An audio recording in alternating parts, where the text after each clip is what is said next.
Well, as you mentioned, Nick, we're getting reports from activists about more developments inside Damascus. Chief amongst them, one that we cannot really confirm at this time because there are so few details, is regards an explosion in the 4th Armored Division in Damascus, which is close to the presidential palace and is headed by President Bashar al-Assad's brother, Maher al-Assad.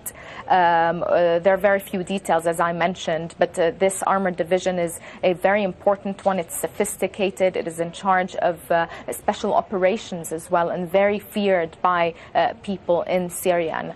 Now, we're also hearing of a very heavy deployment of presidential guards in Al-Amawiyin Square in Damascus following this explosion. As well, we heard unconfirmed reports from activists that the Free Syrian Army, the armed opposition, was able to attack a government helicopter in the neighborhood of Jobar in Damascus. But it is unclear whether the Free Syrian Army was able to bring it down. So this is all happening inside Damascus at this time. Now, as far as the Syrian opposition is concerned, they're considering today's attack a very serious blow to the Syrian government, the actually first serious blow to the Syrian government, and they're even considering the death of Asif Shaukat, the deputy defense minister and brother-in-law of Bashar al-Assad, more significant than the deaths of the defense minister himself and the interior minister.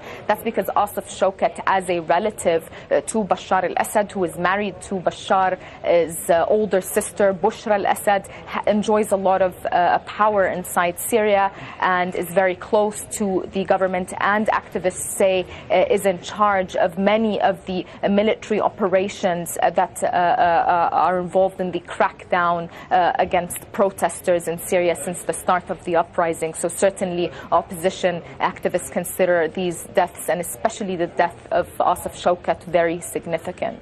Nisreen, any response from the Jordanian government at this point?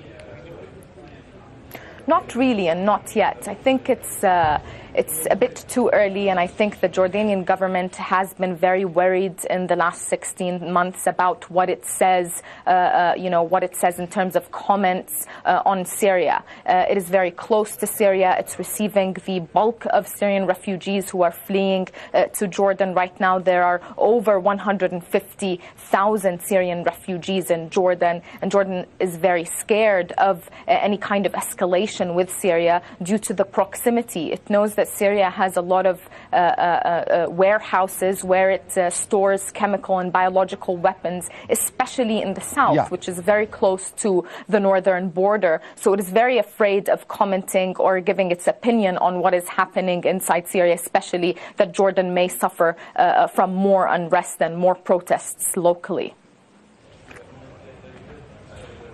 Nisreen, thanks very much indeed. Nisreen El-Shamayleh reporting there from Amman in Jordan.